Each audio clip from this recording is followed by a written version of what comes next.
dynamic situation over and to give the same to our students. Sorry, sir, your voice is breaking. Can you please repeat it? Your voice is breaking, Yes. sir. Yeah, on behalf of the department, Yes, sir. I request you to come to university, sir, once after this dynamic situation. Yeah, sure, sir. I will be very happy Uh, to yeah, this is visit. very much needed for students, especially those who want to move their coming towards the research. Very useful platform and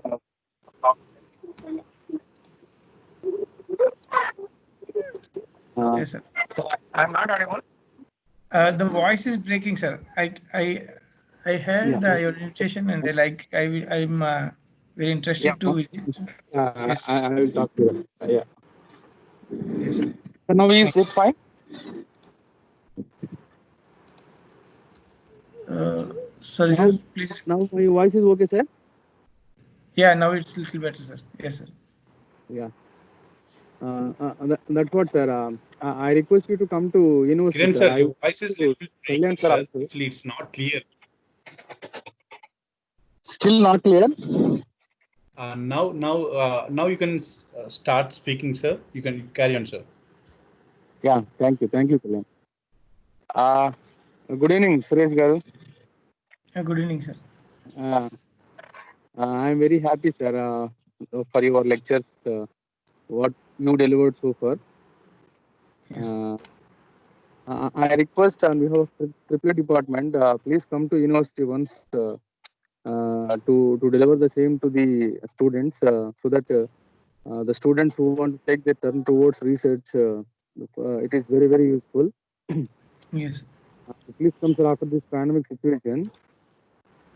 You please try to come to university. I will also talk to our HOD and Mr. Kalyan. Yes, sir. We will make it, sir. Yeah. Thank you, sir. I will be very happy to visit your university. Yes. Thank you so much, sir. Yeah. If possible, you share the entire material, sir, from day 1 to day 6, sir. I Yes. think today is the most probably last day. So you please share with the Kalyan, sir, so that we will collect from him. Yeah. Sure, sir. We will follow it, sir, and we will also be in touch with you in future. Yeah. Sure, sir. Yeah. Thank you, sir. Thank you so sir. much. Yeah. Thank you, sir. You're welcome, sir. Thank you.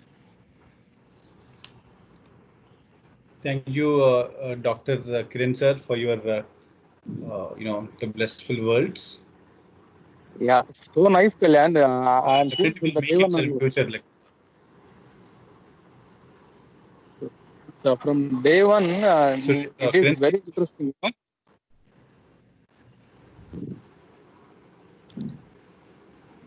Thank you, sir. I think there is some net issues at your side, Kiran sir. Yeah, sir, maybe. Yeah, dear participants, if you have any questions related to the previous sessions, you can ask the resource person. The materials are downloaded, uploaded in the chat box, so you can download from it. All the record sessions materials are provided for your practice and reference.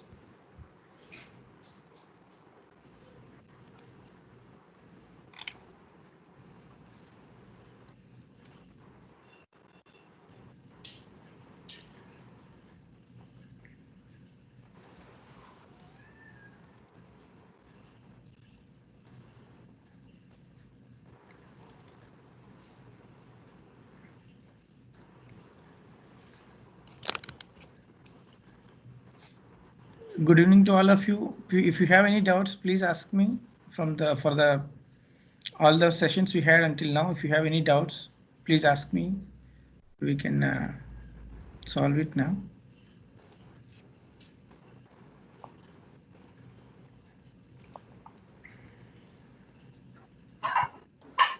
Professor Satish, am I audible? Hope I'm audible. Yes, sir, I can hear you. Yeah. Actually, I'm working on electric vehicles on state of charge estimation. And also this parametric estimation is required for determining the life of the vehicle, health and life of the vehicle. So one of the parameters is resistance, which we need to continuously assess. So where actually we train the model, and then it's model based only. I'm not talking about data driven.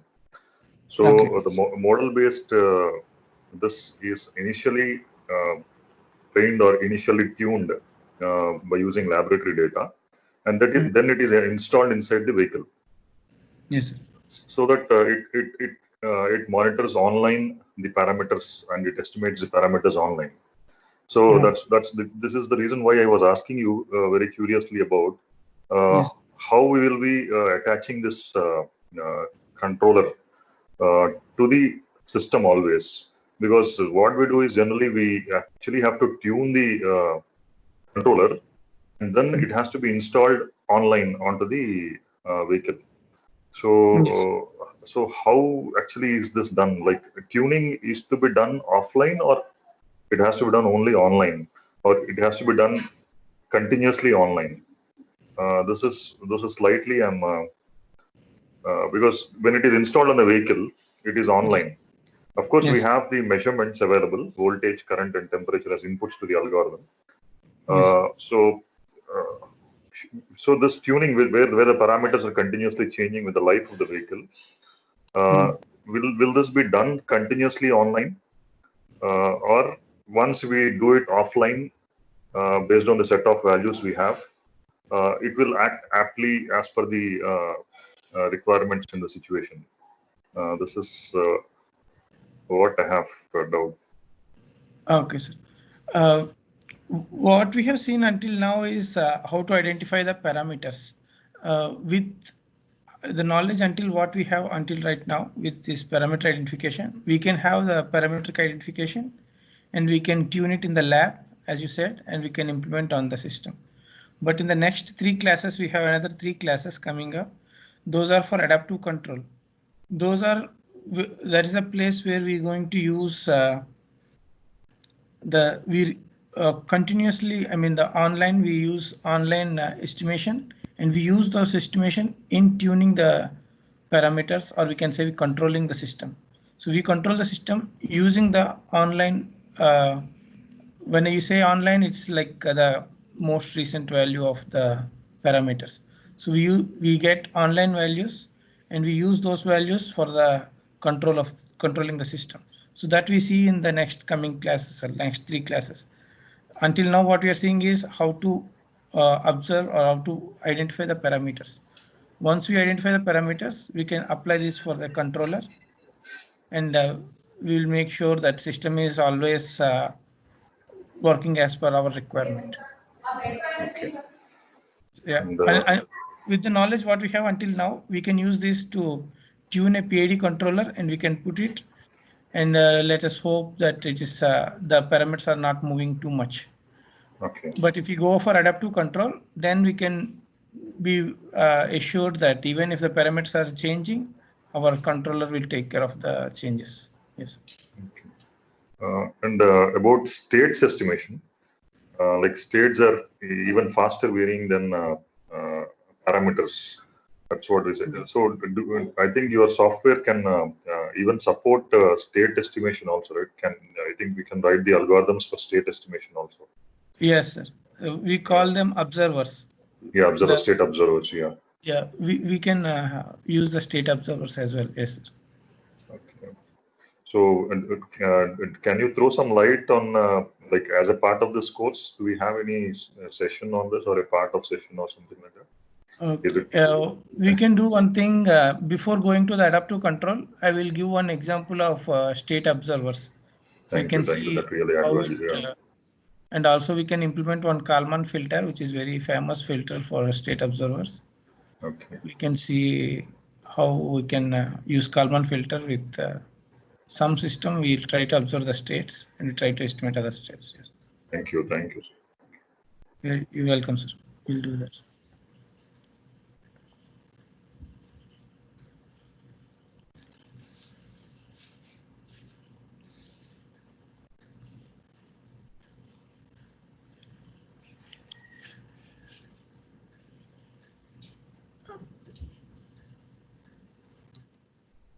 Please tell me if you have any other doubts.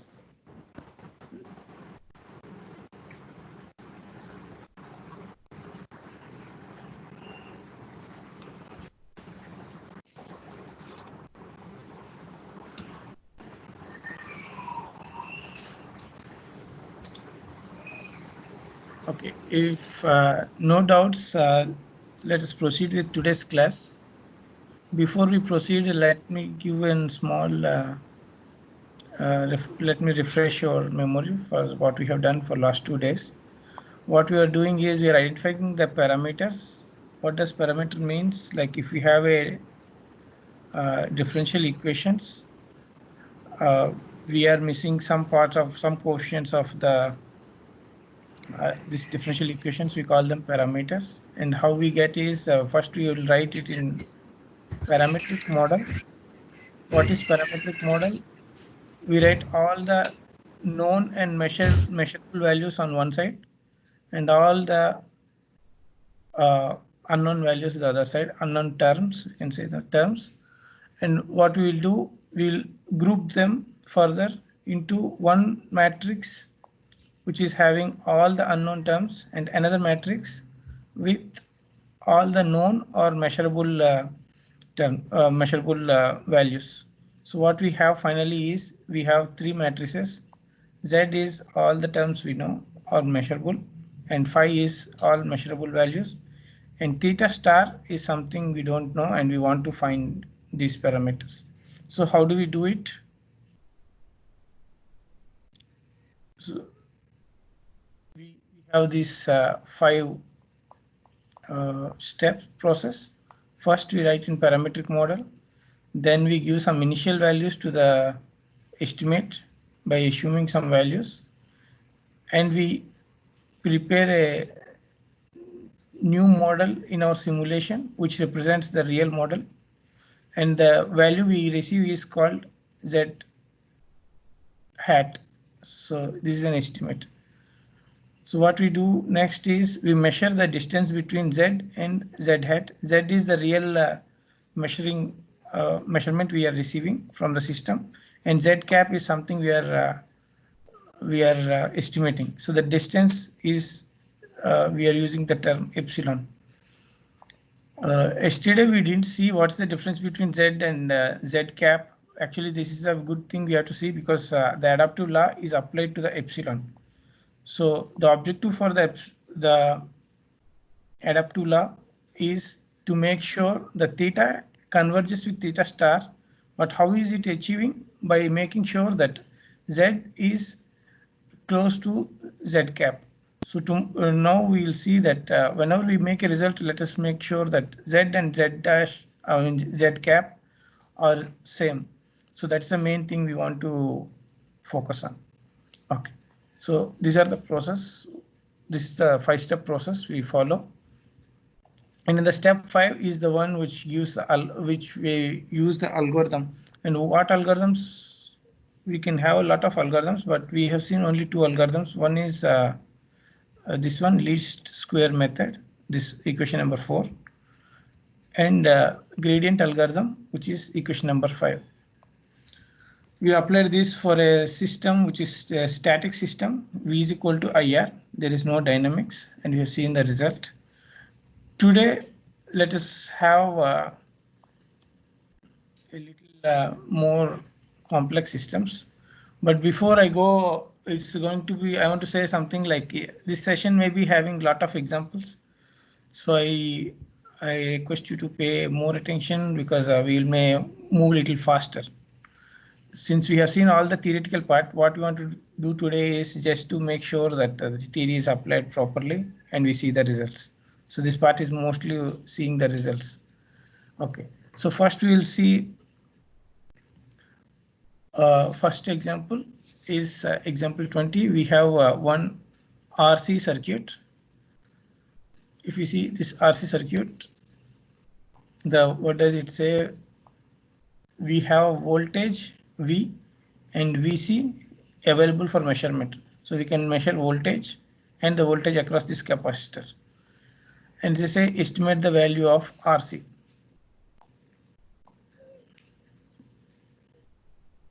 So we have to estimate the RC value.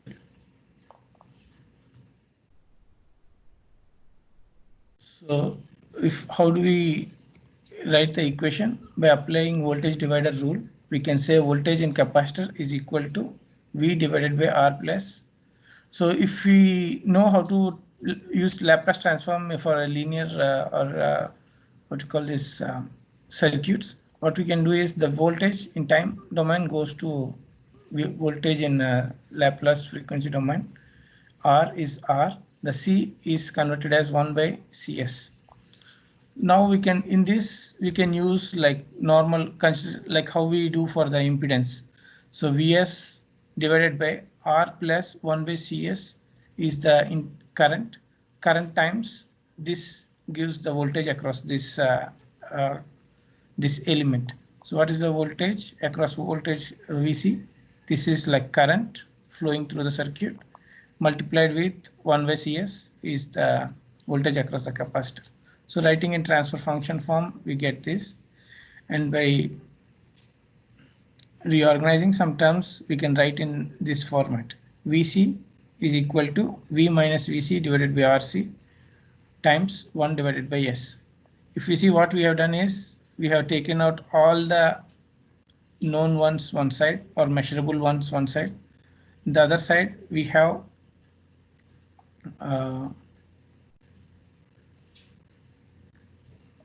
we have something we can't, we want to know, the parameter, and it's multiplied with some something we can measure. So what we are doing is we are writing in the form of Z is equal to theta star transpose times phi. So what is Z here? The Z is Vc, the term which we know all, the one which we can measure, and phi is also ones which we can measure. We can measure is V minus Vc divided by S, and theta star is something we can't measure, or we need to know. It's a parameter we want to know, and we are giving it 1 divided by Rc. So if we see it carefully, this V minus Vc divided by S, we can put this S here as well. We can write 1 divided by SRC. If we write like that, this will be called dynamic parametric model. But what we are doing is a static parametric model. What does static parametric model means? The parameters, the values are static. In the dynamic, we have dynamics here, and we remove dynamics in the theta, in the phi. So if we have dynamics in the theta, we call dynamic parametric model. If the theta star is static, we call static parametric model. I prefer using static parameter model because whenever we get the result, we can directly see that this is the correct value. If it is dynamic parametric model, if we have S here, so even if we get the result, again we have to do some differentiation or some other operation to see what we are estimating is right or wrong. So I prefer using this one. Okay. So with this, from here, we can directly go to this 5-step process. We have already done the first step. So what we have to do is we have to come up with estimation of Z cap, and let us see in the example how we have done. Let me open one example to this.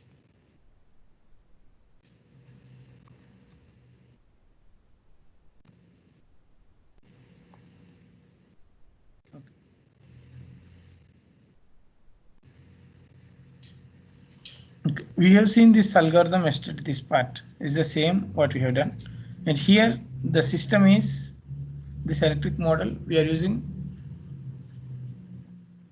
this one. So the input is the denominator, the output is the numerator. The input is the voltage, the output is Vc.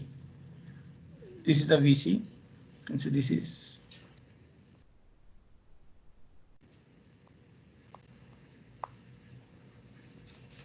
the input, this is the output. The Vc is the Z. This is Vc, and also we can call it as a Z.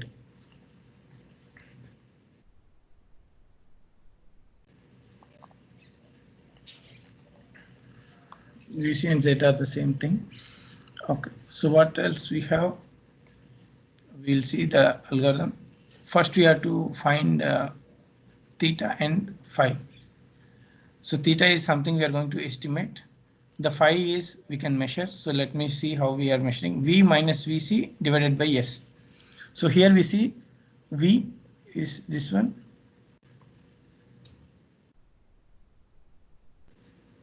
V minus VC is this value, and if we integrate it, integration is 1 divided by S. So applying 1 divided by S, we get phi. So what we are getting here is the phi. So we have phi here. Okay. We are having phi here. So how do we calculate theta? Theta is we have algorithm to calculate, and how do we get z cap? Z cap we get by doing this operation. Z cap is equal to theta times phi. So where is let us say this is theta and this is phi. If we multiply both, we get z cap. So we take this is the z cap. So what does the algorithm say? The algorithm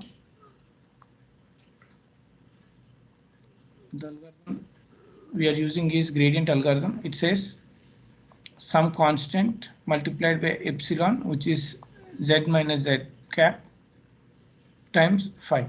So this is z minus z cap, which gives epsilon. Epsilon times phi, and phi times some constant that we call the gamma, and this gives the theta dot. So all this multiplication gives us theta dot here.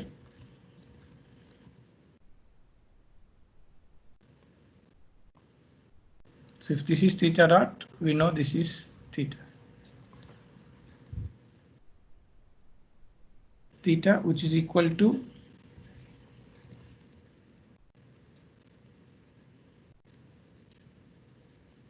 theta is equal to 1 divided by RC.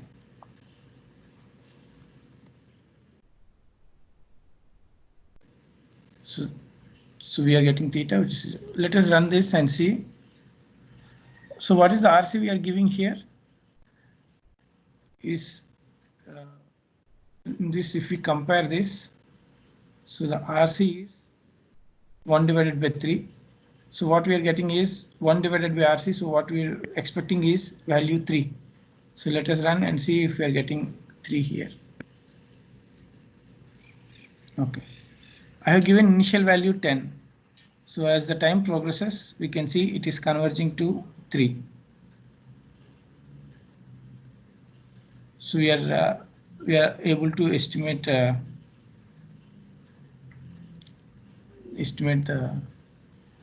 parameter. We identified the parameter. But here I wanted to show you, or we have to see that the objective of this algorithm is working, which is